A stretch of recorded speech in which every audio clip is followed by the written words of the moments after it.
bahasan kita ini dengan tema menjadi guru seperti Rasulullah Shallallahu Alaihi Wasallam adalah bahasan yang sebelumnya pernah kita angkat dan kita baik sebagai ustadz ustadzah maupun sebagai orang tua merasa berkepentingan dengan materi ini karena bahasan ini tidak khusus hanya untuk yang berprofesi sebagai guru, sebagai pengajar, tapi untuk semua, ya, untuk semua kita. Jadi ini materi yang berlaku untuk semuanya. Jadi sehingga jangan dibayangkan bahwa ketika menangkap atau kita masuk ke bahasan ini, kita berpikir ini kan materinya khusus untuk para ustadz-ustadzah. Tidak, ini untuk semua kita. Karena kita juga bertanggung jawab terhadap anak-anak kita. Nah, mungkin dari beberapa bahasan nanti kita lihat ada yang sangat relevan dengan kondisi rumah tangga kita. Nah, di pengantarnya dulu pernah kita sampaikan bahwa kurikulum yang istimewa, fasilitas pendidikan yang lengkap, lalu kesiapan peserta didik untuk belajar, semua tidak akan banyak menghasilkan bila pendidiknya tidak disiapkan dengan sebaik-baiknya. Jadi menyiapkan murabbi, menyiapkan pendidik yang akan mendidik anak-anak itu menjadi sangat penting. Kemudian dalam slide berikutnya kita bisa lihat ada perkataan dari pendiri pesantren Gontor. Kita pindah ke slide berikutnya. Bisa digeser.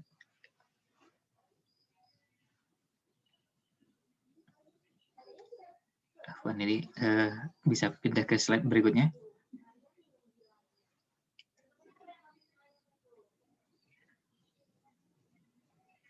Ya.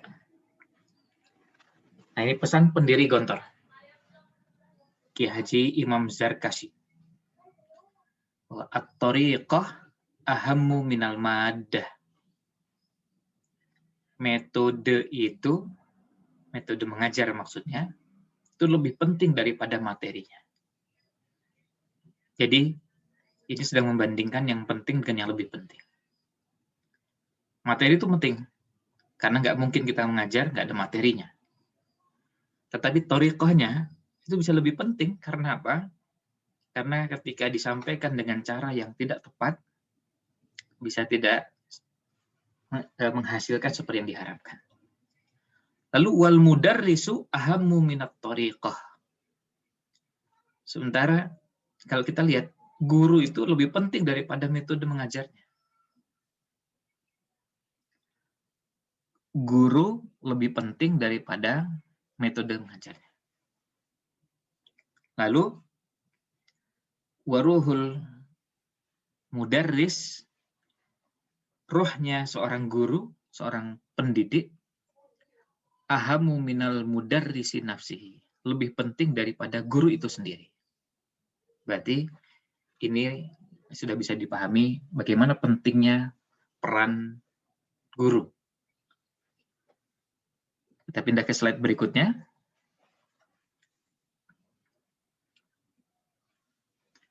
Nah, kita semua sepakat bahwa Rasulullah SAW adalah guru terbaik.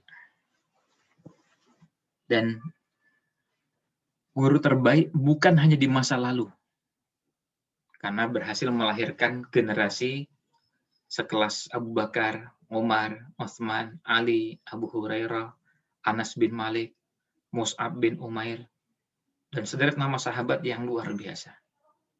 Semuanya istimewa. Hanya Ibnu Abbas itu istimewa. Meskipun Ibnu Abbas tidak sama dengan Abu Hurairah. Abu Hurairah juga istimewa. Dan Abu Hurairah tidak sama dengan Umar bin Khattab. Dan Umar bin Khattab istimewa. Tapi tidak Tidak kalah istimewanya juga ada sahabat Mus'ab bin Umair, dan sederet nama sahabat, semuanya luar biasa. Siapa yang bisa mendidik itu? Melahirkan mereka itu siapa?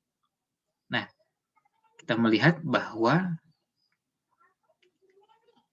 Rasul SAW berhasil mendidik mereka dan melahirkan generasi yang sepanjang sejarah belum pernah ada orang yang bisa melahirkan generasi sehebat itu dengan durasi waktu yang pendek. Durasinya pendek, waktunya. Abu Hurairah bersama Nabi SAW cuma 3,5 tahun. Sebentar sekali. Cuma 3,5 tahun. Kan singkat sekali. Sementara ada yang agak lama, ya betul. Tapi durasinya pendek, sebentar. Tetapi melahirkan orang-orang sehebat itu. Itu gimana ya? Nah, kita lihat dalam slide berikutnya.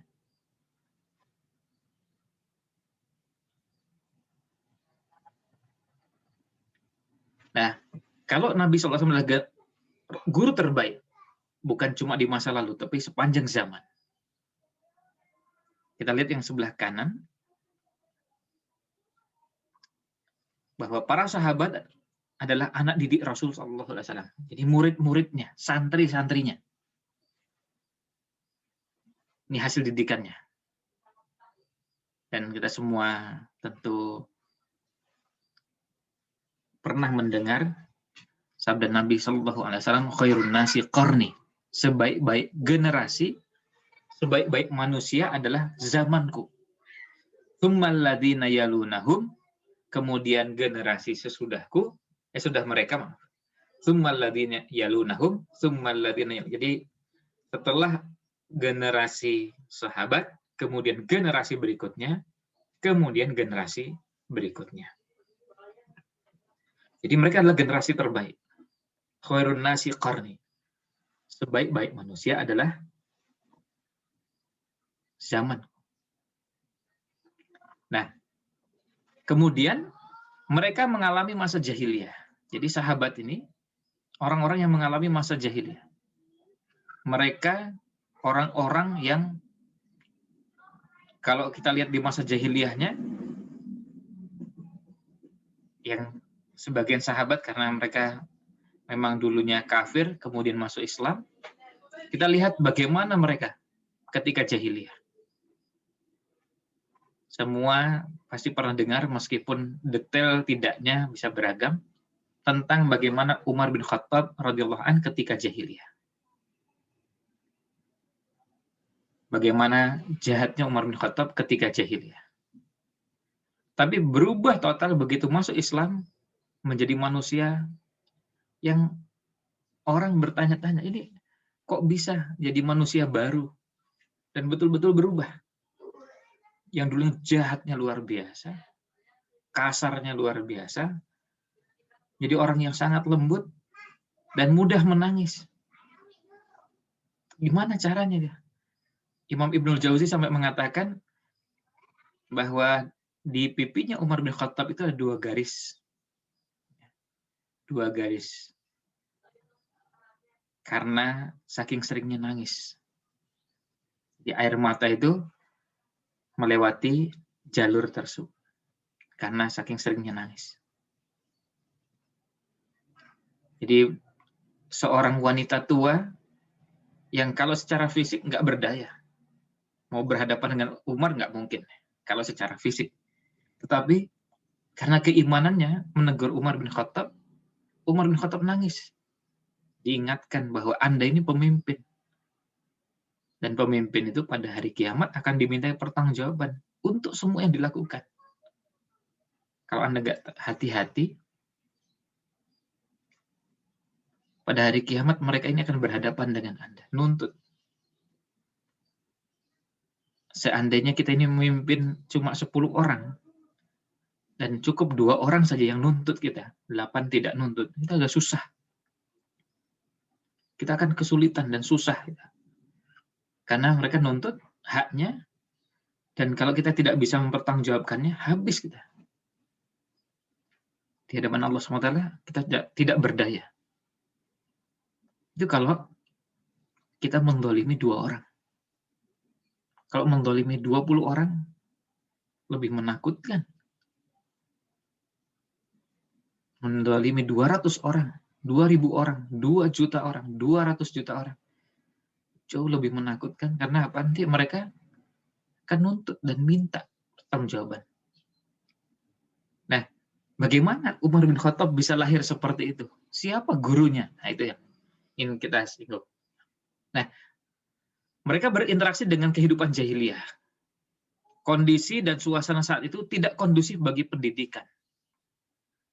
Jadi jangan dibayangkan kondisinya tenang, kondusif, suasana belajarnya dengan fasilitas yang baik, kondisi alamnya, terus kemudian jauh dari pandemi seperti sekarang ini. Kemudian jangan dibayangkan kondisinya dan kondisi-kondisi yang serba kondusif. Ada ruang belajar, dan ruang belajarnya juga dilengkapi fasilitas. Pada saat itu, gimana mau belajar? Di Mekah, orang menampakkan keislaman tertindas. Orang tidak bisa leluasa. Tapi bisa dididik oleh Nabi SAW. Jadi mereka berhasil dididik menjadi manusia terbaik yang memimpin dunia. Dengan kondisi yang tidak kondusif tadi. Nah, ini untuk menegaskan bahwa Nabi SAW adalah guru terbaik. Sampai bisa seperti itu. Kalau kondisinya kondusif, kemudian orang-orang yang masuk itu terseleksi, orang akan mengatakan, ya pantas. Misalnya gini, ada sekolah, inputnya, orang yang masuk dan mendaftar sudah pilihan. Sejak masuk diseleksi dan dipilih yang terbaik dari yang baik. Jadi hanya menerima yang terbaik. Yang baik nggak diterima. Apalagi yang buruk.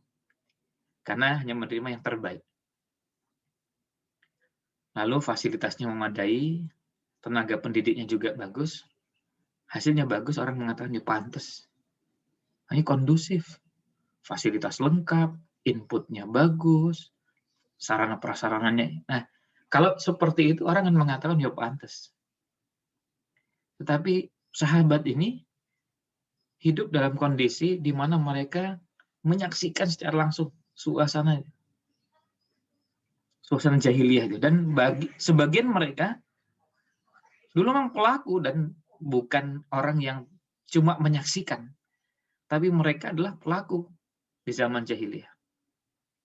Jadi bagaimana mereka di zaman jahiliyah melakukan kejahatan-kejahatan, kemungkaran-kemungkaran, kezaliman, itu mereka pelaku di zaman jahiliyah. Tapi begitu masuk Islam berubah.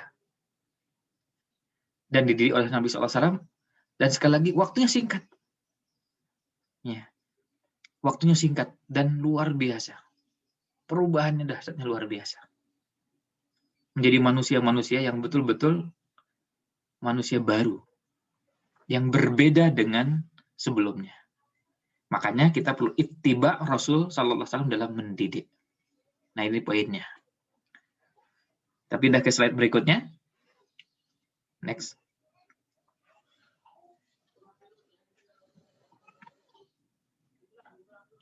Nah, kita akan mencoba untuk melihat asalib, ya, atau cara Rasul Shallallahu Alaihi Wasallam sebagai guru, yang mudah-mudahan semakin banyak poin yang kita angkat, yang kita gali, semakin banyak bahan untuk kita terapkan. Karena begini, dalam Islam, konsep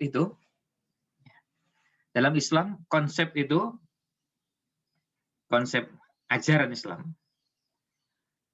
tidak menjadi istimewa kalau cuma konsep yang tidak disertai dengan contoh. Misalnya kita mengatakan Nabi SAW adalah orang yang paling baik akhlaknya, tapi nggak ada contohnya. Orang mengatakan, ya kalau gitu semua orang juga bisa kalau cuma mengatakan bahwa beliau orang yang paling baik akhlaknya. Tapi yang dibutuhkan bukan itu. Dibutuhkan juga contohnya. Mana contohnya? Nah, itu sebabnya kenapa tidak cukup hanya dengan konsep, tapi juga ada contoh-contoh. Ada bentuk-bentuk supaya contoh-contoh itu bisa kita lihat. Yang pertama, kita pindah ke slide berikutnya.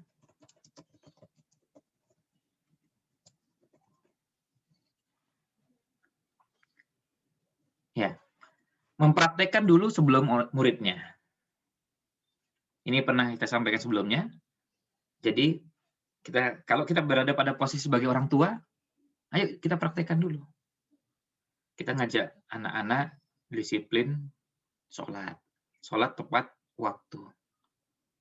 Ayo kitanya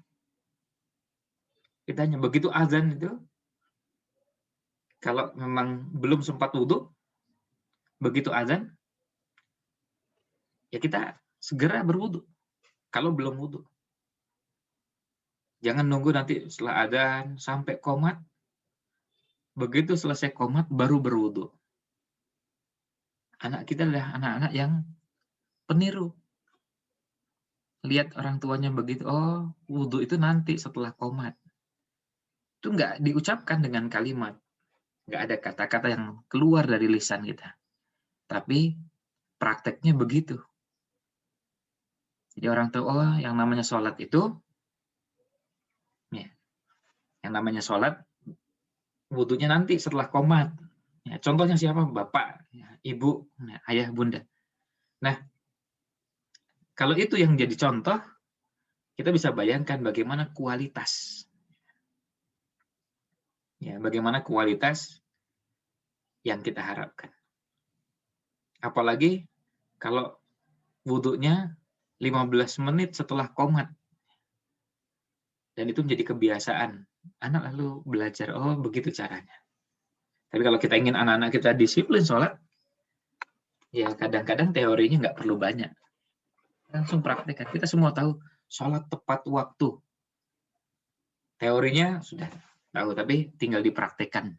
Nah, Nabi SAW, seperti yang diceritakan oleh Raja Oman pada saat itu, yang kemudian masuk Islam, pernah menuturkan bahwa Allah telah memberiku petunjuk kepada Nabi yang ummi, yang tidak bisa tulis baca ini. Beliau tidak memerintah, melainkan menjadi orang pertama yang mengerjakannya. Dan beliau tidak melarang, melainkan menjadi orang pertama yang menjauhinya.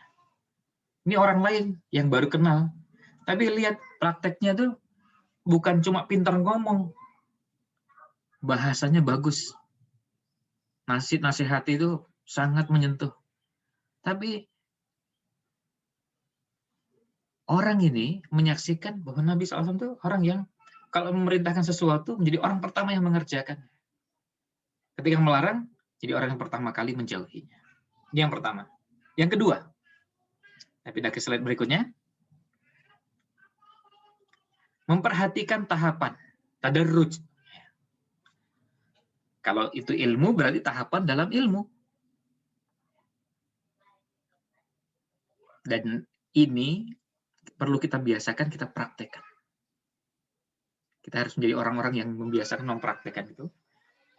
Bagaimana sahabat Abdullah bin Mas'ud radhiyallahu an menuturkan bahwa kana rajulu minna, dahulu salah seorang di antara kami, yaitu di antara para sahabat, idza ta'allama asyra ayatin, jika mempelajari 10 ayat Al-Qur'an, lam yujawizhunna, tidak melampauinya, tidak pindah ke yang berikutnya,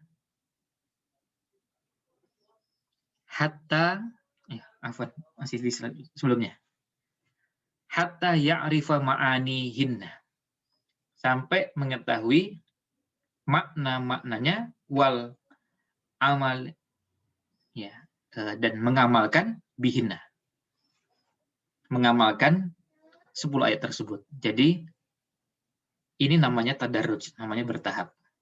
Jadi dipelajari, dipahami, diamalkan, baru pindah. Ini manhaj yang dikenalkan oleh Ibnu Mas'ud radhiyallahu an kepada kita.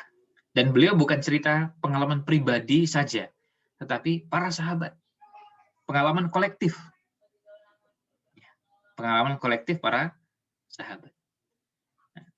Kita pindah ke slide berikutnya. Yang ketiga, next, tidak membosankan.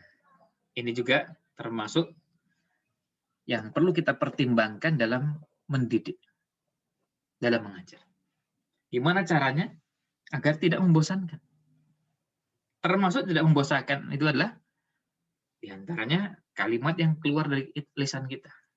Kita lihat dulu penuturan Abdullah bin Mas'ud radhiyallahu an.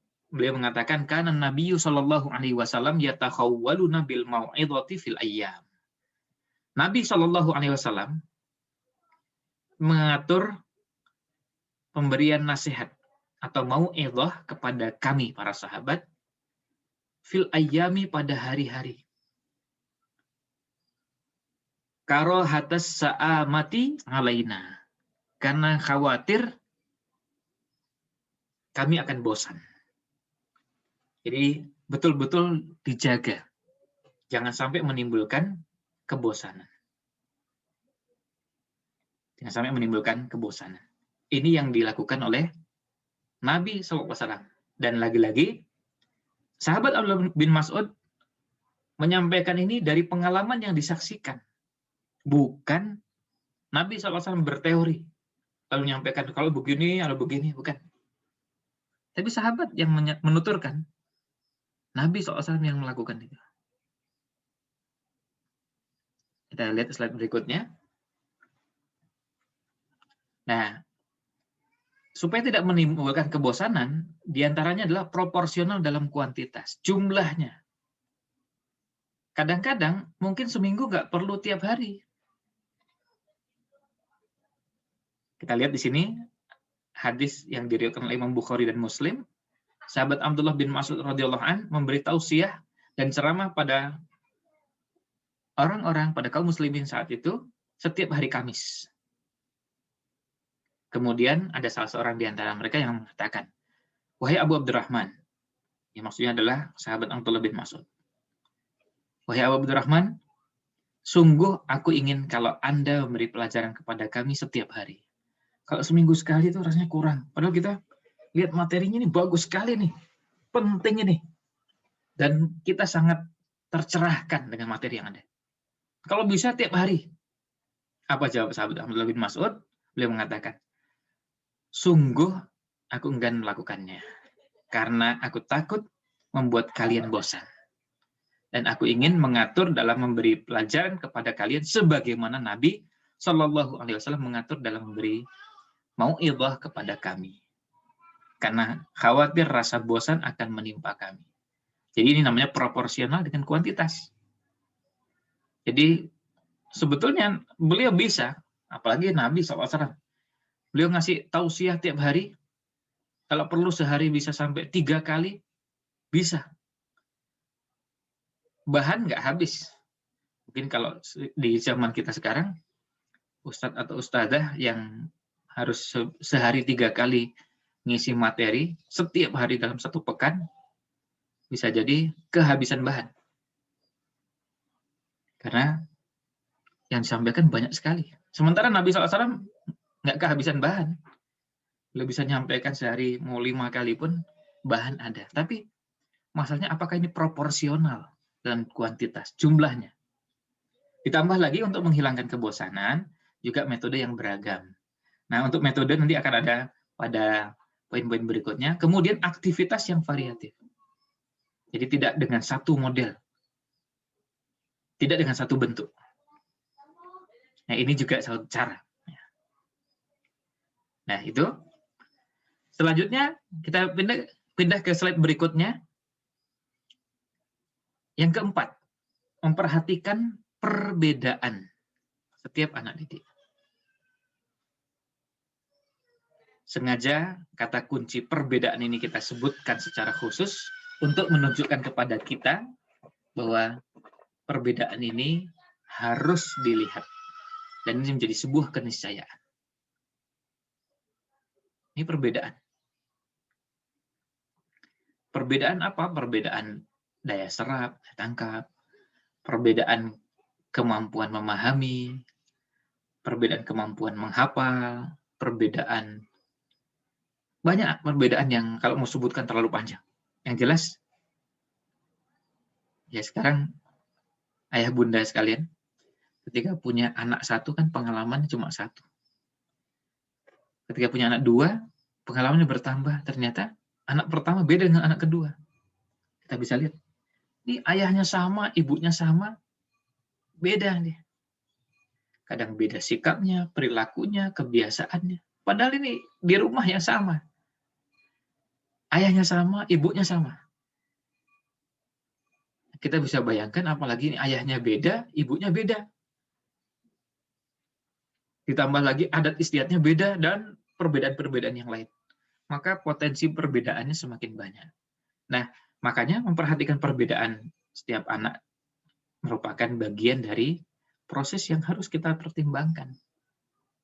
Imam Bukhari meriwayatkan dalam kitab Sahihnya yang kita kenal dengan Sahih Bukhari, dengan sanadnya bersambung sampai ke Qatadah bin Di'amah As-Sadusi, seorang tabi'in yang mulia, seorang tabi'in ahli tafsir, ahli fikih, dan seterusnya. Beliau pernah mengatakan bahwa Anas bin Malik menuturkan kepada kami. Anas bin Malik radhiyallahu an pernah menuturkan bahwa Nabi Muhammad SAW bersabda sementara Mu'adz bin Jabal berada di belakang beliau sambil menunggang sepak keledai. Jadi boncengan. Lalu kemudian disampaikan, wahai Mu'adz, ya Mu'adz. Lalu dijawab oleh Mu'adz, labbaik, aku penuhi panggilanmu. Ya Rasulullah, wahai Rasulullah, wa sa'daik, semoga engkau berbahagia, atau semoga kebahagiaan meliputi. Ini jawaban Mu'adz ketika dipanggil oleh Nabi SAW. Ya Mu'adz. Kalau kita menjawab, kita juga perlu membiasakan anak-anak kita menjawab dengan jawaban yang baik. Tidak boleh kita membiasakan anak kita menjawab dengan jawaban yang biasa-biasa. Apalagi tidak beradab. Dipanggil namanya misalnya Agus. Jawabnya ya. Atau menjawab dengan jawaban menggunakan bahasa daerah tapi yang tidak layak dan tidak sopan kepada orang tua. Gus, opo? Ya, ketika mendengar kalimat tersebut, orang tua langsung merasakan ada sesuatu yang tidak pantas dan ada pelajaran adab yang belum tersampaikan. Sampai mengeluarkan kata itu. Nah, kita perlu membiasakan anak-anak kita dengan pembiasaan yang baik. Lihat slide berikutnya, lanjutan hadisnya. Nabi SAW kemudian memanggil lagi, ya Mu'adz. Dijawab lagi oleh Mu'adz, labbaika ya Rasulullah wa sa'daik. Dan itu diulang sampai 3 kali oleh Nabi SAW. Ya Mu'adz, dijawab lagi. Dan jawabannya pun jawaban yang menunjukkan penghormatan dari Mu'adz bin Jabal kepada Rasulullah SAW. Lalu beliau bersabda, Nabi SAW bersabda, tidak ada seorang pun yang bersaksi bahwa tidak ada Tuhan, tidak ada ilah yang berhak disembah selain Allah, dan bahwa Nabi Muhammad adalah utusan Allah. Dia meyakini dengan benar dalam hatinya, melainkan Allah mengharamkan atasnya neraka. Ini sabdanya, tidak ada seorang pun yang bersaksi. Jadi la ilaha illallah. Kemudian bersaksi bahwa Muhammad adalah Rasulullah dengan benar dalam hatinya. Jadi betul-betul tulus dan dengan penuh kesungguhan. Tentu maksudnya nanti di sini pengakuan itu dibarengi dengan konsekuensi. Hanya ketika kita meyakini bahwa Nabi Muhammad adalah utusan Allah SWT, kita meyakini syariat yang beliau bawa adalah syariat yang benar. Kita meyakini itu. Makanya wajar kalau ada orang sangat tersinggung ketika mengatakan syariat Islam sudah tidak relevan dengan zaman. Ajaran yang dikenalkan oleh Nabi Muhammad SAW itu dianggap ajaran yang mengajarkan kekerasan karena itu Islamnya Arab, sementara Islam Nusantara tidak seperti itu. Atau bentuk-bentuk kalimat yang lain. Wajar kalau orang merasa tersinggung ketika memberikan pernyataan-pernyataan itu karena berangkat dari keyakinan dan ini dengan bersaksi dengan benar dalam hatinya. Dia meyakini bahwa Nabi Muhammad SAW adalah utusan Allah, membawa syariat yang membawa kemaslahatan untuk seluruh umat manusia. Bukan hanya khusus untuk orang Arab, tapi untuk seluruh umat manusia di bumi manapun.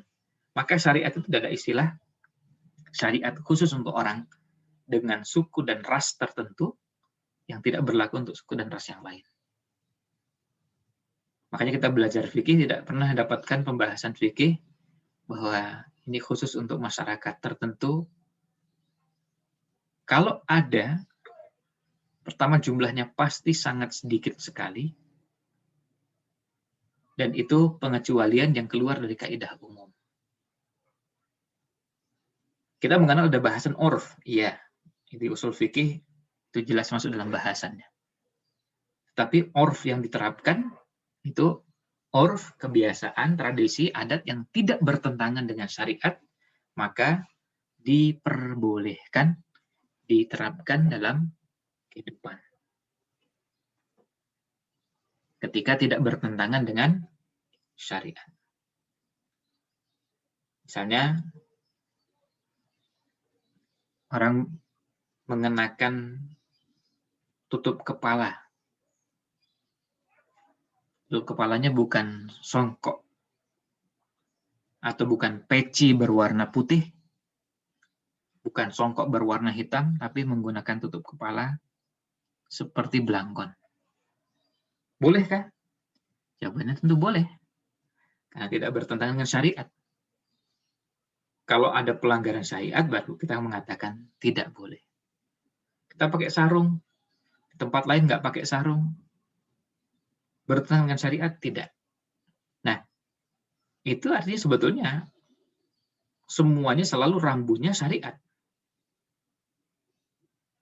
Rambunya syariat. Dan kalau seperti itu, bukan syariat khusus untuk orang tertentu, tidak. Tapi memang syariatnya mengatur bahwa urf itu dipertimbangkan, dibolehkan untuk diterapkan dengan kondisinya masing-masing.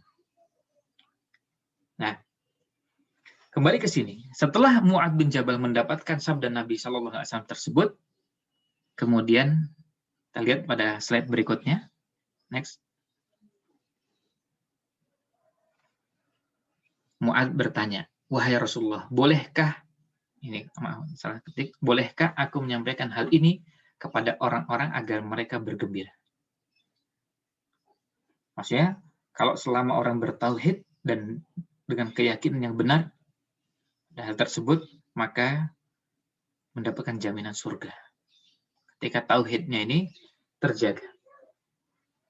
Nabi SAW menjawab, kalau demikian, mereka akan menggantungkan amal-amal mereka pada hal tersebut. Artinya, mereka akan memposisikan hadis ini atau sabda ini tidak pada tempatnya.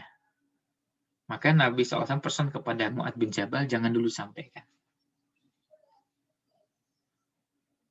Hanya merasa, wah yang penting kan tauhidnya.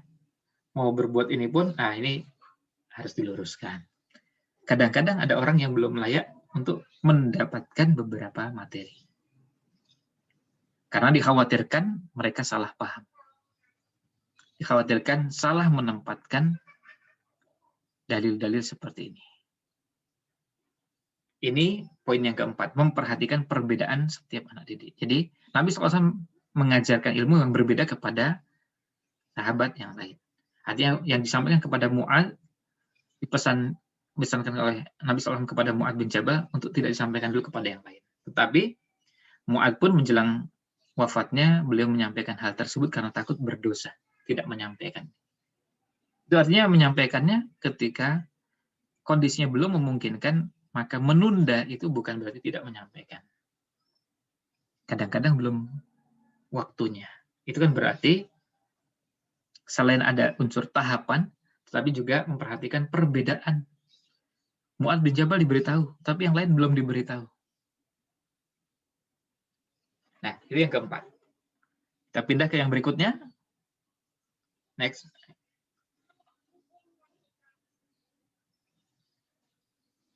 Yang kelima, menggunakan dialog dan pertanyaan. Cara Nabi SAW. Dialog, komunikasi, dan pertanyaan.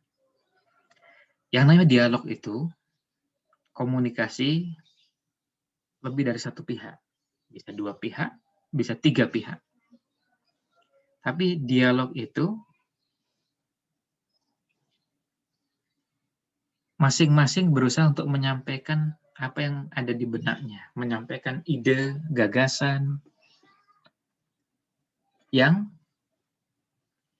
aktivitasnya bukan sekedar gantian berbicara. Karena gini, sekarang silakan ayah berbicara, kemudian bunda mendengar, dan anak-anak juga mendengar. Setelah itu sudah selesai, gantian. Sekarang bunda yang bicara, ayah dan anak-anak yang mendengar. Tapi sambil mendengar, yang satu pegang HP, yang satu nonton, yang satu telinganya, oh iya, saya dengar. Nah, itu bukan dialog yang dimaksudkan. Karena dialog itu bukan cuma gantian bicara. Pas yang lain bicara, kita buka WA, kita buka. Sekarang sebagian ada yang mulai meninggalkan WA, pindah ke aplikasi yang lain, Telegram atau BIP atau Signal dan yang lainnya. Ada yang sibuk dengan HP-nya. Nah, itu bukan dialog namanya. Karena dialog itu bukan gantian bicara. Tapi di situ terbangun komunikasi yang baik antara dua pihak. Dialog artinya ketika yang satu mendengar, satu berbicara, yang mendengar itu juga memperhatikan apa yang disampaikan. Maka kalau ada yang perlu direspon. Misalnya ketika yang satu menyampaikan, terus kita merasa kok aneh, lalu bertanya. Atau dengan raut wajah.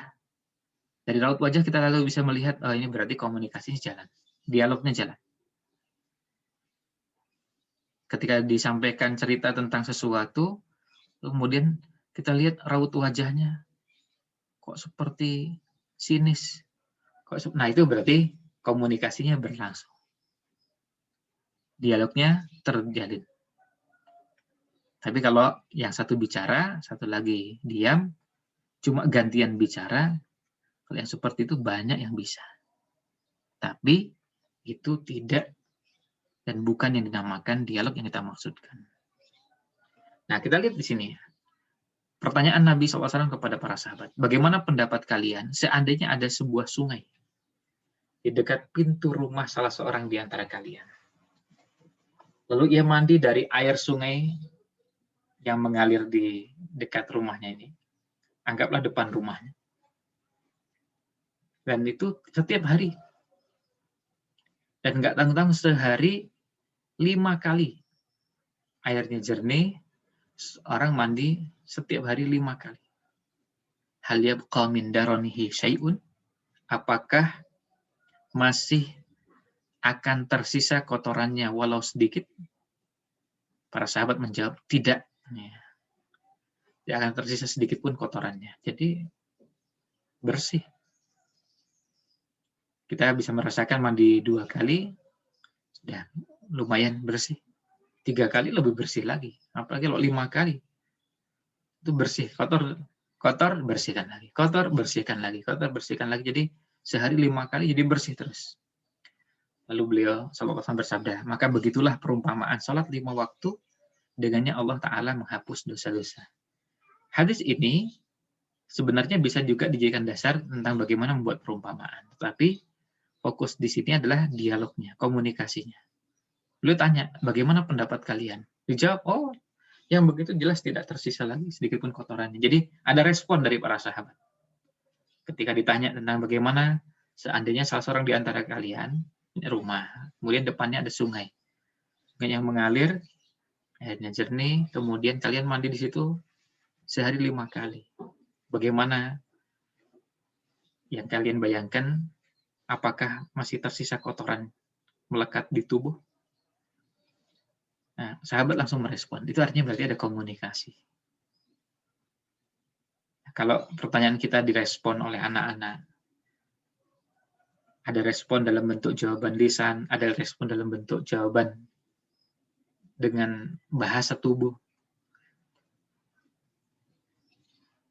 ada respon dengan raut wajah, berarti dialognya berjalan. Nah, mengajarkan sesuatu, kita membutuhkan ada respon yang muncul. Next. Kita ke slide berikutnya, yang ke-6. Nah, yang ke-6 ini agak panjang kisahnya. Ini ada tanya jawab untuk meluruskan logika. Tanya jawab untuk meluruskan logika, karena kadang-kadang ada logika yang salah yang terbang. Pernah suatu hari ada seorang pemuda yang mendatangi Rasulullah SAW dan tanpa sungkan-sungkan pemuda ini mengatakan, "Ya Rasulullah, i'dzan li bizzina." Wahai Rasulullah, izinkan saya berzina. Mendengar kalimat tersebut, para sahabat langsung bergegas dan mengharliknya. Mah, diam kamu, diam. Artinya, ini kalimat yang orang bilang nekat nih. Menyampaikan itu di hadapan Rasulullah SAW. Semua tahu zina itu nggak boleh. Nekat ini nanya di depan Nabi SAW. Tapi Nabi SAW, karena ini ingin mengajarkan, sekaligus ingin meluruskan apa yang ada di kepalanya, maka beliau mencoba untuk ngajak dialog. Nah, dialognya sudah lebih dari sekedar yang pertama tadi, yang di poin nomor 5. Tapi di sini dialognya sudah untuk meluruskan pemahaman. Kita bisa lihat, coba. Lalu Rasulullah SAW menyatakan, udnuhu. Ya, mendekatlah. Pemuda itu pun mendekat, lalu duduk. Nah, ini biar ngobrolnya lebih enak. Itu sebabnya begini. Dalam metode pembelajaran, kadang-kadang kita dapati ada sebagian pengajar, sebagian ustadz atau ustadzah yang begitu melihat ada anak yang rame, posisinya di belakang, lalu diminta duduk ke depan. Pindah ke depan. Nah, ketika pindah ke depan, suasananya jadi berubah. Nah, ini suasana sudah mulai berubah. Tapi belum selesai, ini masalahnya belum selesai. Lalu Nabi SAW bertanya. Nah, ini tanya jawab untuk meluruskan logika ini. Relakah engkau jika ibumu dizinai orang lain? Ini pertanyaan. Pertanyaannya, dan dimulai dari ibunya dulu. Karena bisa jadi, kalau yang lain belum tentu ada. Jadi kalau seorang pemuda, kan pasti punya ibu. Ya, dimulai dari ibunya dulu. Sebelum nanti kakaknya, bibinya, dan yang lainnya, itu nanti. Karena bisa jadi, dia anak tunggal, berarti nggak punya kakak, nggak punya adik. Tapi kalau ibu, dia punya. Relakah engkau jika ibumu dizinai orang lain? Apa jawabannya? Kita lihat di slide berikutnya. Dengan tegas dia mengatakan, tidak, demi Allah wahai Rasulullah. Jadi pemuda ini dengan tegas menyatakan tidak. Artinya terima nggak ada orang lain berzina dengan ibumu? Pemuda ini dengan tegas mengatakan, nggak mungkin, tidak. Nah, Nabi SAW lalu setelah mendapatkan jawaban itu menjelaskan, begitu pula orang lain tidak rela kalau ibu mereka dizinai. Karena kalau berzina itu pilihannya, kalau dia sudah berumah tangga berarti, kalau itu punya anak berarti itu ibunya orang lain. Kemudian nanti kalau itu, nah nanti poin-poin berikutnya untuk memberikan peluang-peluang di mana seseorang itu berzina ya dengan salah satu dari orang-orang ini. Kamu terima nggak? Rela nggak? Ini contoh orang yang masih terjaga fitrahnya. Lalu Rasulullah SAW bertanya, relakah engkau jika putrimu dizinai orang? Ini kalau sudah dia punya anak. Ada yang rela nggak kalau putrinya dizinai? Dijawab, tidak demi Allah wa Rasulullah. Ada yang nggak terima. Nggak terima kalau seandainya putrinya dizinai. Nah, dijawab oleh Nabi SAW. Begitu pula orang lain. Tidak rela jika putrinya dizinai. Semua orang yang normal itu pasti nggak terima. Marah, bahkan bisa ngamuknya luar biasa sampai ini dan itu. Itu wajar, normal. Karena memang maksudnya wajar kalau marah. Nggak terima itu pasti. Nah, tadi setelah ibu, kemudian putri. Setelah putri apa? Relakah engkau jika saudari kandungmu dizinai? Saudari berarti kakak atau adik. Terima nggak? Jawabannya, next. Slide berikutnya. Tidak, demi Allah, wahai Rasul. Nah, Nabi SAW menjawab, begitu pula orang lain. Tidak rela jika saudara perempuan mereka dizinai. Pertanyaan berikutnya. Setelah ibu, putri, lalu kakak atau adik, lalu berikutnya. Relakah jika bibi dari jalur bapakmu?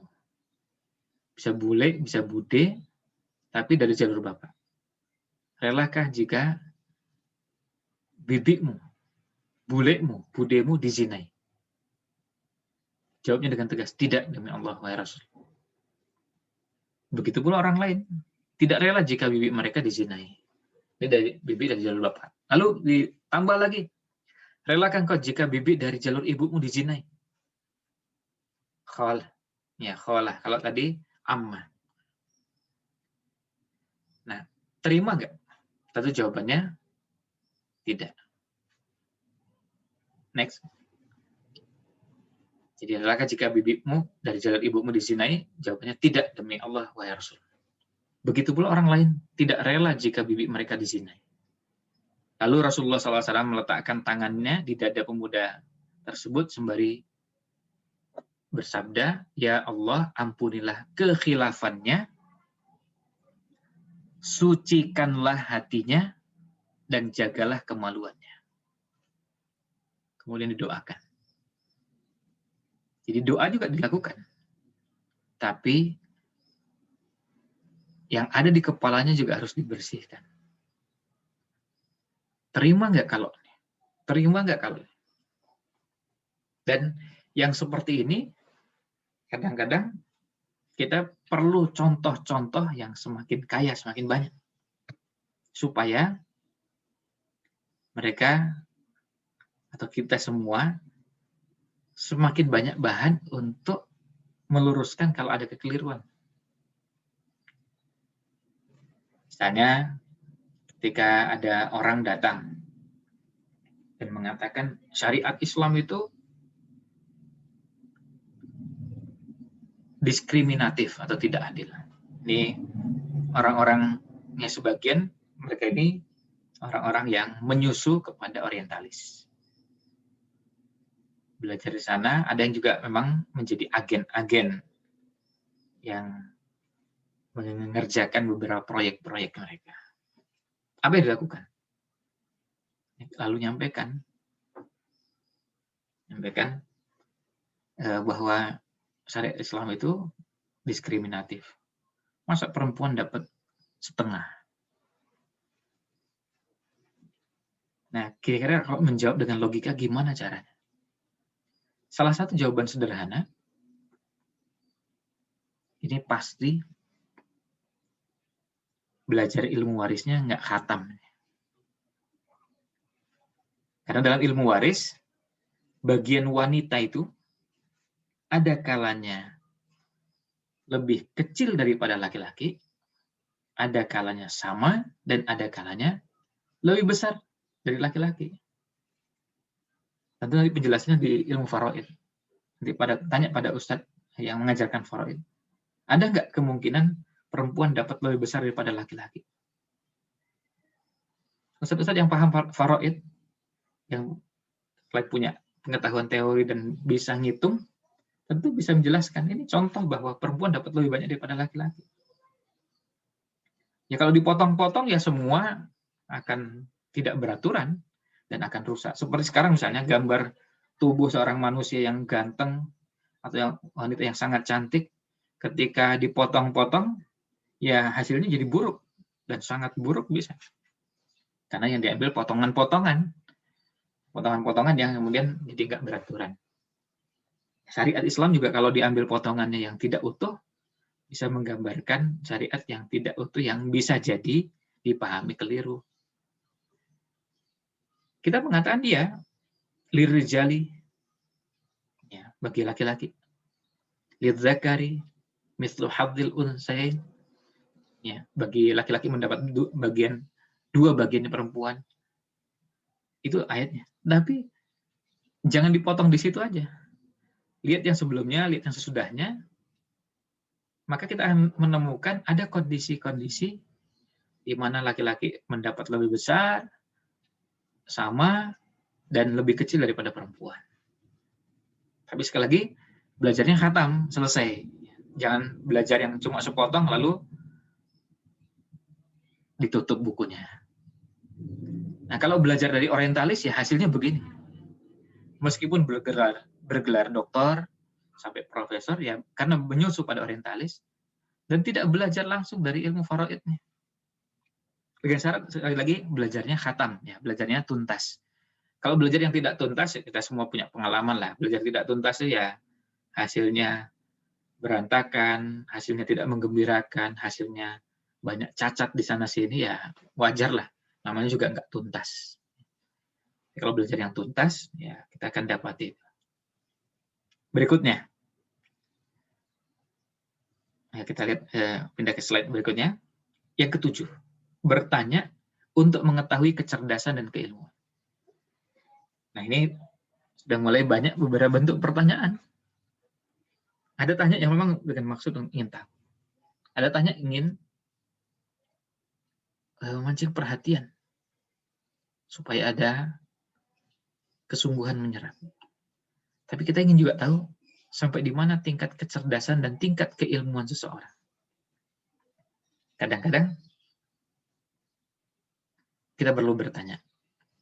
Dalam suatu majelis, Rasulullah SAW bertanya kepada para sahabatnya. Nah, pertanyaannya, sesungguhnya ada di antara pepohonan, satu pohon, ya pepohonan yang begitu banyak, ada satu pohon yang tidak gugur daunnya. Pohon ini seperti seorang muslim. Jadi daunnya tidak berguguran. Kan kita tahu ada beberapa pohon tuh daun-daunnya berguguran dan sangat mudah berguguran. Tapi ini nggak berguguran. Dan perumpamaan seorang muslim itu seperti pohon ini. Nabi SAW bertanya, pohon apa itu?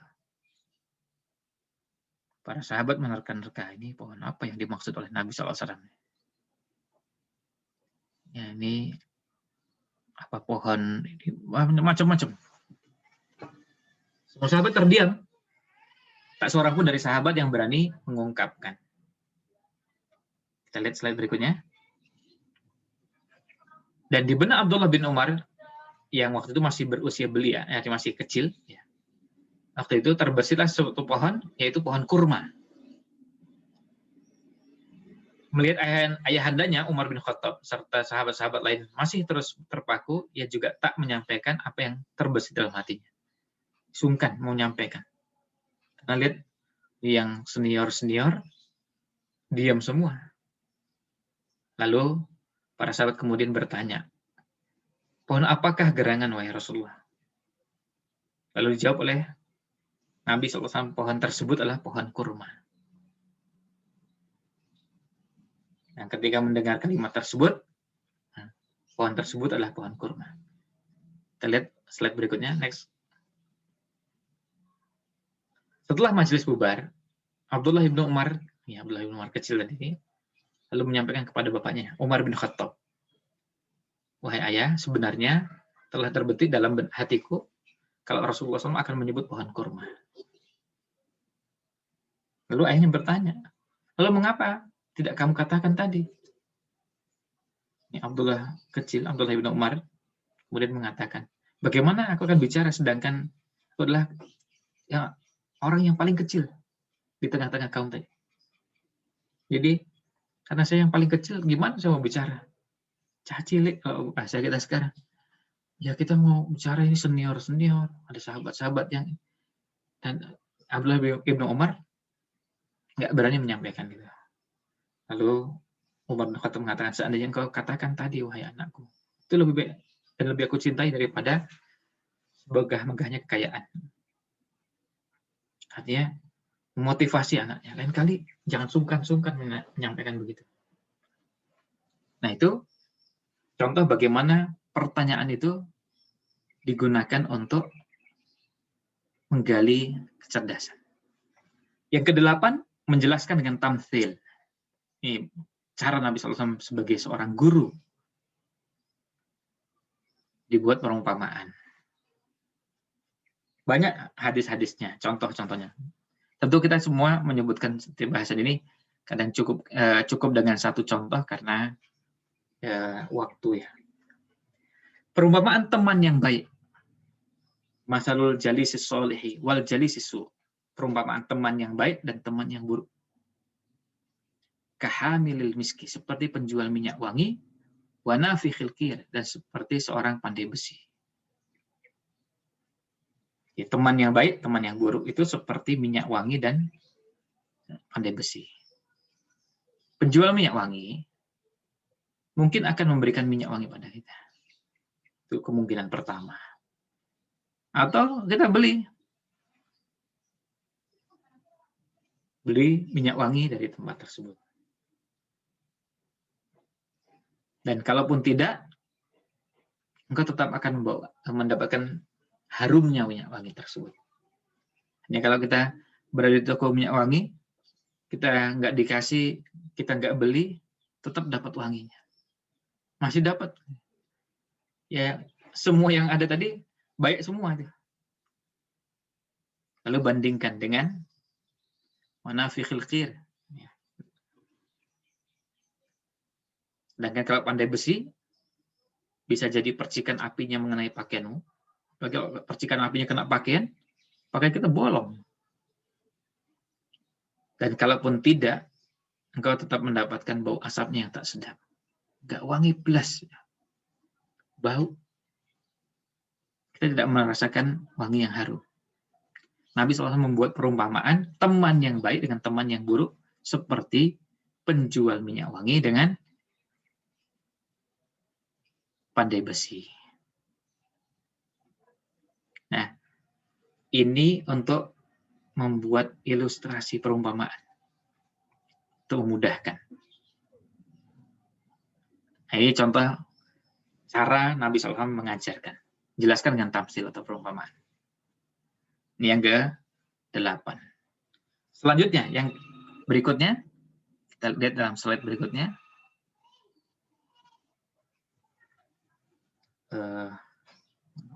Ini ya. Yang berikutnya, kita lihat di sini, Nabi Shallallahu Alaihi Wasallam menggunakan, ya, mohon maaf ini apa? Salah menggunakan nomor.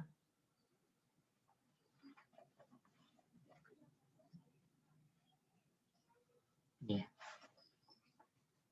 Jadi yang bisa naik, coba kita naik sedikit ke awal tadi.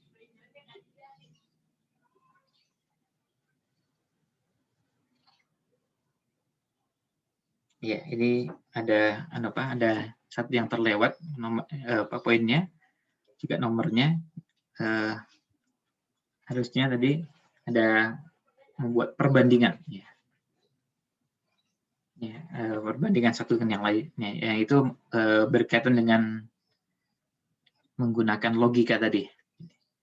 Ya, nanti ini biar bisa kita coba sempurnakan pada kesempatan yang lain. Jadi berarti ini harusnya nomor 9 ya, jadi bukan nomor 10, tadi ini nomornya lompat. Jadi menggunakan alat peraga. Nomor 10-nya menggunakan alat peraga. Gambar peraga ini, jadi bisa gambar, kalau sekarang sudah lebih canggih. Bukan cuma gambar, tapi sekarang ada namanya mind map, ada namanya, sekarang penggunaan PowerPoint, ada namanya, banyak lah bentuk-bentuknya. Nah, kita lihat di sini,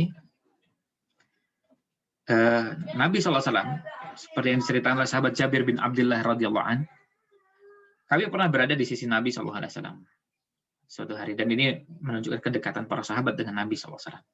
Beliau lalu membuat satu garis, kemudian membuat 2 garis di sisi kanannya dan 2 garis lagi di sisi kirinya. Jadi menggunakan, kalau sekarang kita menggunakan bagan atau gambar. Nah, ada garis, kemudian ada garis di kanannya dan garis di kirinya. Garis di kanannya 2, garis di kirinya 2. Kemudian beliau meletakkan tangannya di garis yang tengah. Lalu beliau bersabda, inilah jalan Allah. Inilah jalan Allah. Nah, kemudian beliau membacakan ayat ini, wa anna hadza sirati mustaqima, dan sesungguhnya ini adalah jalanku yang lurus, fattabi'uh, maka ikutilah jalan lurus tersebut, wala tattabi'us subulah, dan janganlah kalian mengikuti jalan-jalan yang lain. Fatafarraqa bikum an sabilih, yang menyebabkan kalian bercerai-berai dari jalan tersebut. Jadi Nabi SAW menggambarkan jalan Allah itu jalan yang lurus tadi, satu. Dan kita diminta untuk mengikuti jalan yang lurus tersebut. Nah, karena Nabi SAW sebagai seorang pendidik, beliau menjelaskan hal tersebut dengan gambar, supaya jelas. Kalau kita sekarang, alhamdulillah alat-alat dan perangkatnya sudah semakin canggih dibanding masa lalu. Maka kita bisa lihat penjelasan-penjelasan yang disampaikan sekarang bisa dengan berbagai bahan-bahan. Sekarang misalnya begini, saya ingin bercerita kepada ayah bunda sekalian, bagaimana di rumah tangga kita ini, kita perlu belajar mempraktekkan apa yang sudah kita pelajari. Misalnya, yang sederhana, anak kan perlu belajar juga pakai sarung, ini anak laki-laki. Maka ayahnya harus ngajari, pakai sarung yang baik gimana. Pakai sarung yang bagus, yang kokoh, yang kuat, tidak mudah melotrot itu bahasa Indonesianya, lepas ya, apa namanya, ya melotrot gitu ya, ya pokoknya tidak mudah lepas sarungnya. Itu gimana caranya? Nah, ya untuk bisa seperti itu, maka ya perlu kita upayakan untuk bisa rapi, kuat, tapi mudah bergerak. Nah, maka kita ajari, kita praktekkan. Nah, di rumah mungkin kita praktekkan begitu, tapi sekarang alat bantunya semakin canggih. Alat bantunya bisa jadi kita mencoba lihat, ini videonya nanti sudah saya kirimkan ke Pak Rizky. Nanti kalau ada waktu mau ditampilkan bisa, kalau tidak dibagikan kepada ayah bunda sekalian. Bagaimana contoh di salah satu pondok, santri ujian pakai sarung. Dan dites, ya, pakai sarungnya berhasil apa tidak. Ya. Ditarik sarungnya, melorot apa enggak. Ya. Nah, ini kelihatan seperti sederhana, tetapi bagaimana hal-hal seperti itu diajarkan di rumah, tapi juga kita bicara tentang bagaimana ragam caranya dan dipraktekkan, dan alat-alat bantu kita sekarang ini sudah semakin canggih. Yang namanya gambar atau peraga sekarang ini sudah luar biasa canggihnya. Nah, tinggal kita manfaatkan. Nah, kita manfaatkan sebaik-baiknya. Nah, kita usahakan bisa manfaatkan sebaik-baiknya sehingga kita bisa mengoptimalkan alat-alat ini untuk kepentingan tarbiyah, untuk kepentingan pendidikan, untuk kepentingan mengajarkan kepada anak-anak kita. Nah, itu yang ingin saya sampaikan. Mohon maaf, ini poinnya sebenarnya baru 9, tadi ada yang terlewat nomornya. Mudah-mudahan beberapa poin ini ada manfaat yang kita bisa ambil. Mohon maaf jika ada yang kurang berkenan. Dan cukupkan. Kalau video tadi dirasa perlu untuk ditampilkan juga silahkan.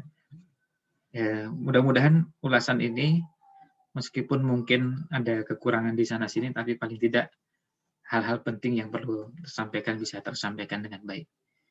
Mohon maaf jika dengan kurang berkenan. Wallahu a'lam. Sallallahu alaihi wasallam ala Nabi Muhammad wa ala alihi wa sahbihi ajmain.